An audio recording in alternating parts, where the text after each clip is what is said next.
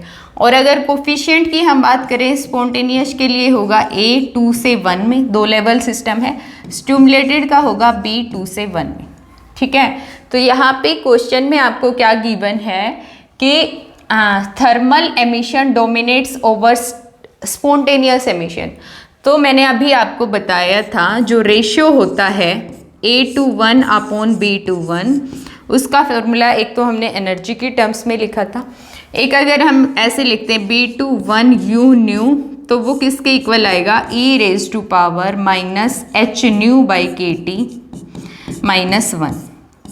ठीक है, अब हमने लिखा है फ्रीक्वेंसी की टर्म्स में। अब ये रेशियो आपको बताना है। इस रेशियो की हम बात करें तो रेशियो आपसे क्या पूछा है, thermal emission B/1 U new upon A/1 की वैल्यू आपको बतानी है।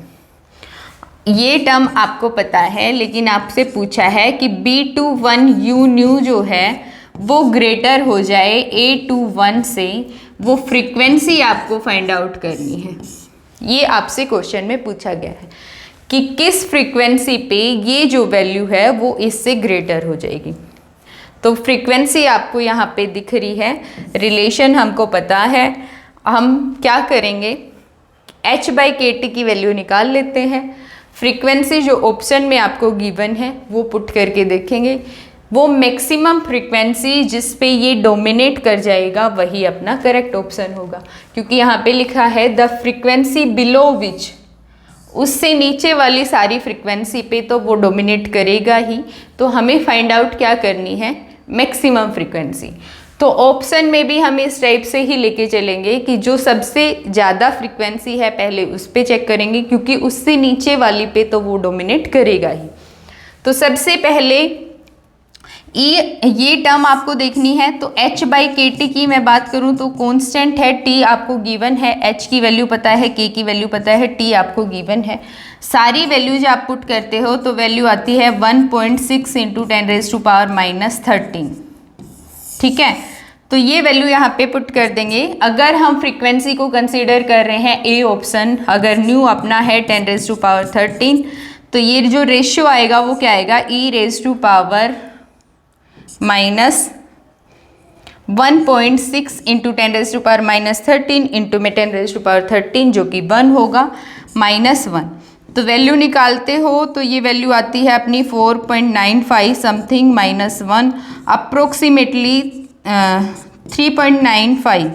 इसका मतलब क्या है, A/1 upon B/1 U new का रेशियो जो है वो 1 से बड़ा आ रहा है, मतलब A/1 जो है वो बड़ा है।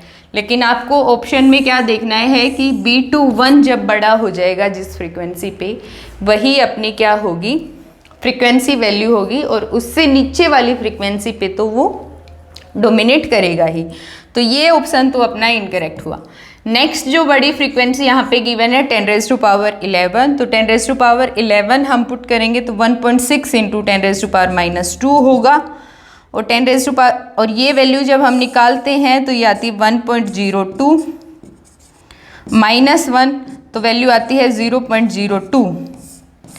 तो ये जो वैल्यू आई हमारे पास, अब वो आ गई <1। A/1 अपॉन B/1 जो है वो <1 आ रहा है, इधर जाएगा तो B/1 जो है वो ग्रेटर हो जाएगा A/1 से, मतलब थर्मल एमिशन जो है वो डोमिनेट कर गया स्पॉन्टेनियस एमिशन से, और उस फ्रीक्वेंसी को ही हमें निकालना था। तो जो डी ऑप्शन होगा वही करेक्ट ऑप्शन होगा। इससे नीचे वाली फ्रीक्वेंसी पे तो वो डोमिनेट करेगा ही। आप पुट करके भी देख सकते हो आपकी नॉलेज पॉइंट ऑफ व्यू से।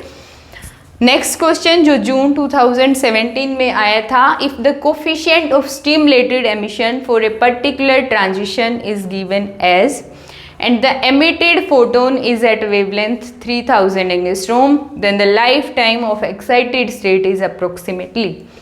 तो यहाँ पे आपको excited state का लाइफ टाइम बताना है।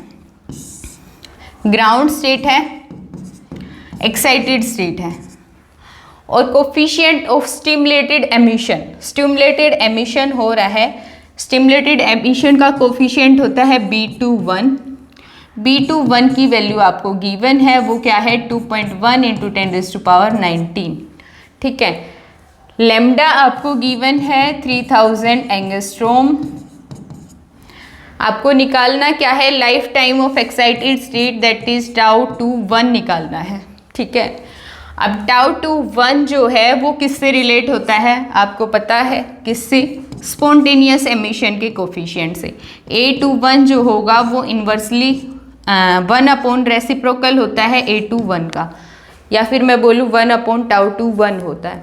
और रेशो आपको पता ही है, A21/B21 का रेशो हमने देखा एनर्जी के टर्म्स में, H×ω की टर्म्स में देखा था।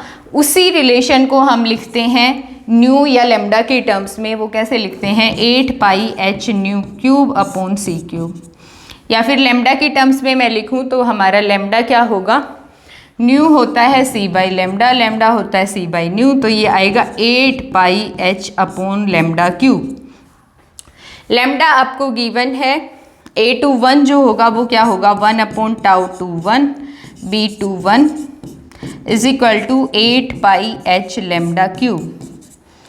तो हमें निकालना है τ21 की वैल्यू क्या आएगी, उधर जाएगी, ये टर्म इस साइड में आएगी, क्या वैल्यू आती है λ³/8πh⁵B21।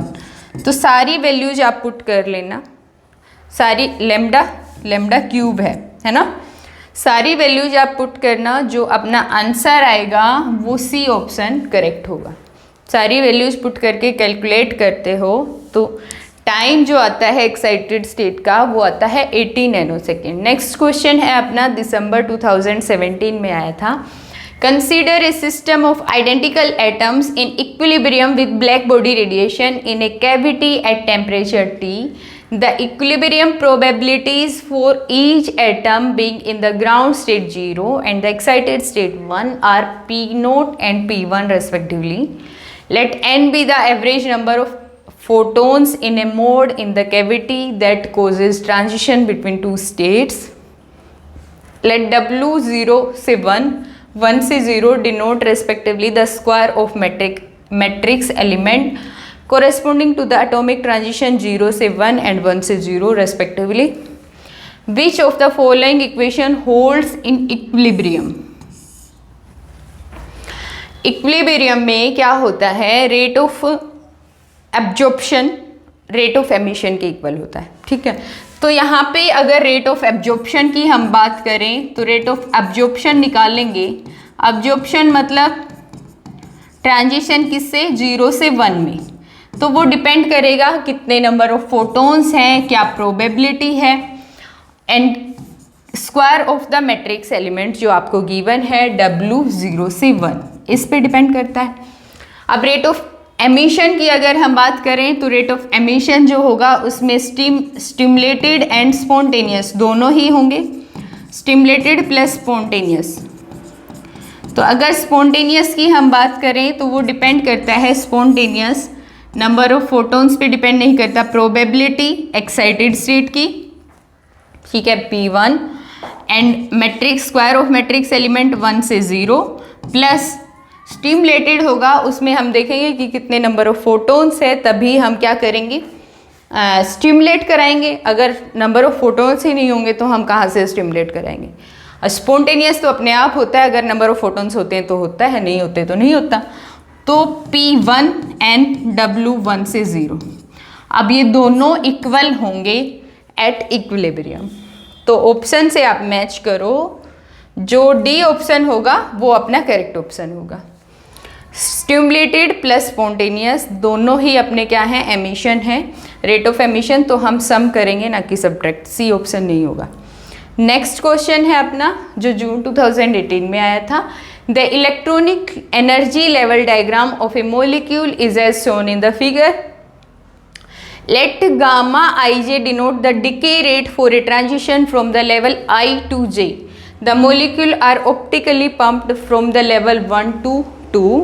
For the transition from 3 to 4 level to be lasing action, the decay rates have to satisfy, decay rates जो हैं वो किस टाइप से होने चाहिए। सबसे पहले तो डिके रेट की अगर मैं बात करूं तो वो इन्वर्सली प्रोपोर्शनल होता है lifetime of A state. अगर हम डिके रेट देख रहे हैं किसी भी स्टेट का तो वो इन्वर्सली प्रोपोर्शनल होगा life time of A state. अगर लाइफ टाइम ज़्यादा है तो डिके होगा कम, अगर लाइफ टाइम कम है तो डिके होगा फास्ट। ठीक है, तो यहाँ पे डिके रेट का वो बताना है आपको कि कौन सा पैटर्न जो है वो फॉलो करेगा, कौन सा डिके ज़्यादा होगा, कौन सा कम होगा। तो सबसे पहले तो लेजर जो होता है, लेजिंग एक्शन जो होता है वो किससे होता है, मेटास्टेबल स्टेट से। ठीक है, और मेटास्टेबल स्टेट जो होती है उसका लाइफ टाइम जो है वो ज़्यादा होता है।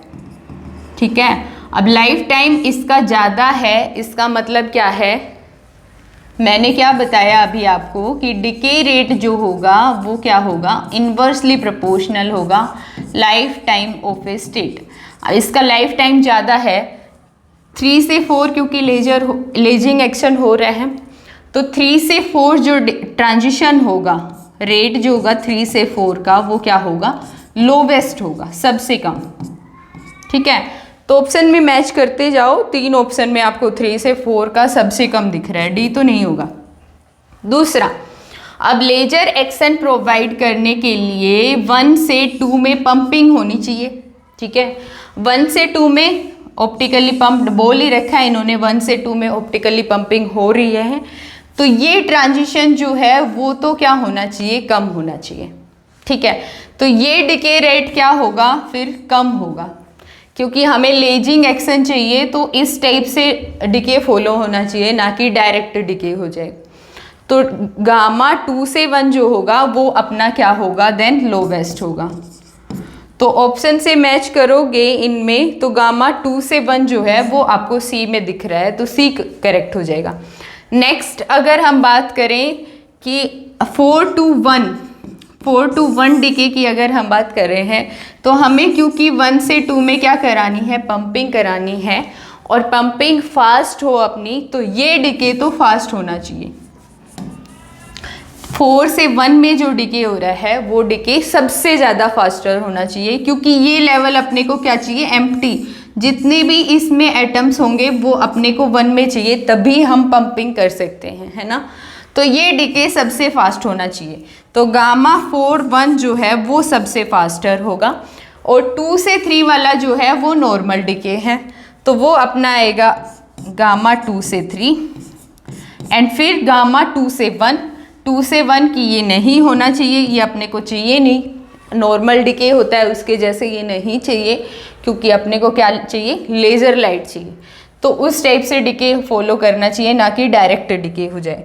और सबसे कम जो डिके रेट होगा वो लेजर का होगा 3 से 4, क्योंकि वो मेटास्टेबल स्टेट से हो रहा है जिसका लाइफ टाइम ज़्यादा है, तो लाइफ टाइम ज़्यादा होगा तो डिके रेट क्या होगा, कम होगा। तो सी ऑप्शन अपना करेक्ट हो जाएगा। ठीक है, नेक्स्ट क्वेश्चन है अपना, the excited state n is equal to 4, l is equal to 2 of an electron in an atom may decay to one or more of the lower energy level shown in the diagram below. Of the total emitted light, a fraction 1/4 comes from the decay to the state n is equal to 2, l is equal to 1. n is equal to 2 से l is equal to 1 में जो transition हो रहा है उसकी intensity आपको क्या given है। अगर टोटल इंटेंसिटी हम I मान लेते हैं तो 2 से 1 n is equal to 2 and l is equal to 1 वाली इंटेंसिटी क्या होगी, total intensity divided by 4, 1/4 given है fraction. Based on the selection rule the fractional intensity of the emission line due to the decay to the state n is equal to 3, l is equal to 1 will be. इसकी intensity आपको बतानी है 3 और 1 की। ठीक है, कि इसका जो फ्रैक्शनल रेशियो है वो कितना आएगा टोटल इंटेंसिटी से, तो डिवाइडेड बाय टोटल इंटेंसिटी हम करें तो क्या वैल्यू आती है based on the selection rule. तो ट्रांजिशन कौन से पॉसिबल होंगे जो सिलेक्शन रूल को फॉलो करेंगे, और सिलेक्शन रूल क्या है, delta L is equal to ±1। वो इलेक्ट्रिक डाइपोल ट्रांजिशन के लिए भी है और एल लेवल के लिए भी है, ठीक है। डेल्टा एल प्लस माइनस 1 को जो ट्रांजिशन फॉलो करेंगे सिर्फ वही ट्रांजिशन पॉसिबल होंगे, और अपने को ये इंटेंसिटी रेशियो फाइंड आउट करना। तो सबसे पहले तो ट्रांजिशंस की अगर हम बात करें डेल्टा एल प्लस माइनस 1, तो कौन सा ट्रांजिशन फॉलो होगा, 2 से लेके 1 में, 2 से 0 में नहीं हो सकता, 2 से 2 में नहीं हो सकता, और एक ट्रांजिशन होगा 2 से 1 में, L इज इक्वल टू 2 से L इज इक्वल टू 1 में। दो ही ट्रांजिशन अपने पॉसिबल हैं यहाँ पे, तो दोनों से जो टोटल इंटेंसिटी मिलती है वो कितनी मिलती है, I, और इसकी इंटेंसिटी आपको गिवन है कितनी, I/4, या इंटेंसिटी रेशियो जो है वो 1/4 है। तो इसका इंटेंसिटी रेशियो आपको बताना है वो कितना आएगा। इंटेंसिटी रेशियो 2:1 से 1, n इज इक्वल टू 2 से L इज इक्वल टू 1 जो है उसमें इंटेंसिटी रेशियो है 1/4, और ये इंटेंसिटी रेशियो बताना है। तो टोटल इंटेंसिटी आपको I गिवन है, I/4 इसने ले ली, तो यहाँ पे कितनी बचेगी, 3I/4। अब 4 का इंटेंसिटी टोटल इंटेंसिटी के साथ रेशियो देखेंगे, मतलब फ्रैक्शनल पार्ट देखेंगे, तो क्या आएगा, 3/4। ए ऑप्शन जो है वो करेक्ट होगा। आई होप आपको क्लियर हुआ होगा। नेक्स्ट क्वेश्चन है जो जून 2019 में आया था, the volume N of optical cavity is 1 centimetre cube, the number of modes it can support within a bandwidth of 0.1 nanometre, centered at lambda is equal to 500 nanometre is of the order of, और ये question भी आपका दिसंबर 2018 में ही आया था। Question में आपको given है volume of the cavity, V की वैल्यू गिवन है 1 centimetre cube, number of modes it can support, वो आपसे पूछा है नंबर ऑफ मोड्स कितने सपोर्ट करेगी कैविटी, लैम्डा की वैल्यू गिवन है 500 nanometre, and bandwidth given है 0.1 नैनोमीटर। तो बैंड विड्थ की अगर हम बात करें 0.1 नैनोमीटर, लैम्डा की यूनिट्स हैं, मतलब ये क्या है आपको डेल्टा लैम्डा गिवन है। तो नंबर ऑफ मोड्स कितने सपोर्ट करती है उसका फॉर्मूला होता है 8πV delta lambda upon lambda raise to power 4, और सारी वैल्यूज जो है वो आपको गिवन है, वैल्यूज आप पुट करते हो तो आंसर जो आएगा वो अप्रोक्सीमेटली क्या आता है 10 रेज़ टू पावर 10। जो सी ऑप्शन है वो अपना करेक्ट ऑप्शन होगा। नेक्स्ट क्वेश्चन है जो जून 2019 में आया था, the cavity of a helium neon laser emitting at wavelength आपको गिवन है, consist of 2 mirror separated by the distance, D की वैल्यू आपको गिवन है, if the oscillation in the laser cavity occurs at the frequency within the gain bandwidth 1.3 gigahertz, the number of longitudinal modes allowed in the cavity is. तो D की अगर हम बात करें, आपको डी गिवन है 35 centimetre, D क्या होता है m λ/2, ठीक है।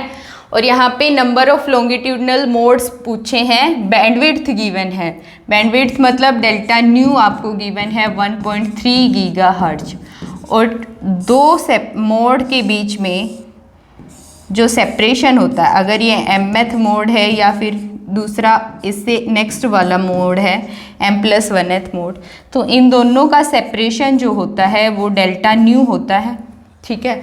और डेल्टा न्यू का फॉर्मूला क्या होता है c/2d, तो डेल्टा न्यू हम निकाल सकते हैं। और एक जो बैंडविड्थ आपको गिवन है कि इतनी बैंडविड्थ में कितने नंबर ऑफ मोड्स आएंगे वो अपने को बताना है। तो दो कॉन्जिक्यूटिव, ये डेल्टा न्यू डैश से मैं रिप्रेजेंट करती हूँ, दो कॉन्जिक्यूटिव मोड्स के बीच का सेपरेशन जो है डेल्टा न्यू, उसका फॉर्मूला आपको पता है, हम यूज भी कर चुके हैं, c/2d।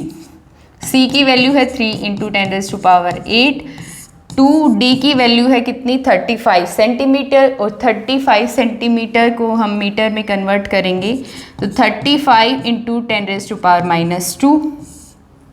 तो यहाँ से डेल्टा न्यू की वैल्यू आपकी आ जाएगी, और डेल्टा न्यू की जो भी वैल्यू आती है हमें क्या देखना है, इतनी बैंडविड्थ में एक मोड आएगा। तो टोटल जो बैंडविड्थ गिवन है नंबर ऑफ मोड्स हम देखें, अगर नंबर ऑफ मोड्स कितने एग्जिस्ट करेंगे, तो जो बैंडविड्थ आपको गिवन है, बैंडविड्थ मैं लिख देती हूँ जो गिवन है, divided by separation between two modes, तो जो वैल्यू आती है वो अपनी आती है 3। ठीक है, तो जो सी ऑप्शन होगा वो करेक्ट होगा। कैलकुलेट कर लेना, यहाँ से आप डेल्टा न्यू की वैल्यू निकालोगे 1.3 डिवाइडेड बाय दिस वैल्यू, तो जो आंसर आएगा वो अपना क्या आएगा, 3 आएगा। ठीक है, अब गीगा हर्ट्ज में दिख रहा है, तो यहाँ पे भी यूनिट आपकी गीगा हर्ट्ज होनी चाहिए, तभी हम डिवाइड करेंगे।